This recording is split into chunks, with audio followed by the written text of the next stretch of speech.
আনুমানিক সন্ধ্যা 7:23 আমাদের কন্ট্রোল রুমের থেকে আমরা ইনফরমেশন পাই যে কালশি বস্তিতে, যেখানে প্রায় 1200 ঘর রয়েছে এবং ভাঙাড়ি দোকান রয়েছে এবং প্রায় 3 থেকে 3500 লোকের বসতি, সেখানে আগুনের আমরা নিউজ পাই এবং 7:32 আমাদের প্রথম ইউনিটটি এখানে উপস্থিত হয়।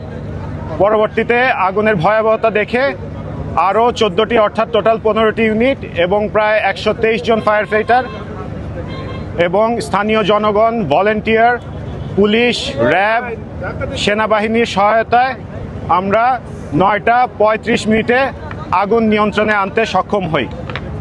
আগুন সম্পূর্ণ নির্বাপন করতে আরও কিছু সময় লাগবে, কারণ আপনারা দেখতেই পাচ্ছেন যে ভিতরে ছোট ছোট আগুন দেখা যাচ্ছে এবং যেহেতু রাস্তাগুলি খুব ন্যারো ছিল এবং ঘরবাড়ি ভেঙে যাওয়ার কারণে রাস্তাগুলি বন্ধ হয়ে গেছে, তো সেই আগুনের সূত্রগুলিতে পৌঁছাতে আমাদের একটু সময় লাগছে, বাট আমরা কিছুক্ষণের মধ্যেই হয়তোবা আগুন সম্পূর্ণ নির্বাপন দিতে পারবো।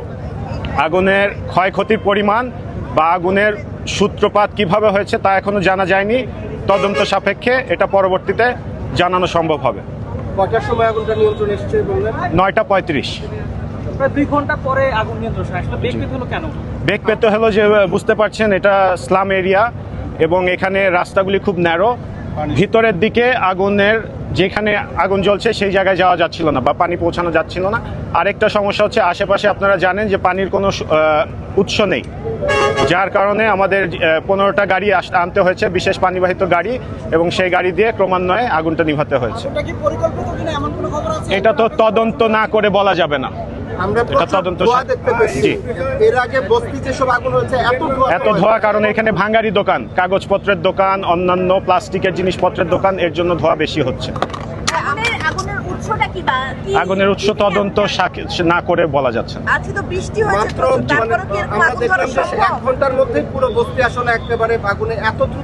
আগুন ছড়াচ্ছে কারণ ভিতরে সব ফ্লেমেবল বা দাহ্য পদার্থ টাইপের ছিল, কাগজ, কাপড় এবং বাতাস ছিল প্রচুর। আপনারা জানেন আজকে বৃষ্টির কারণে এবং খুব তাড়াতাড়ি ছড়িয়ে গেছে। হতাহতের কোনো খবর পাইনি আর এবং আমরা স্থানীয়দের সাথে কথা বলেছি, এখন পর্যন্ত কোনো নিখোঁজের রিপোর্ট আমরা পাইনি।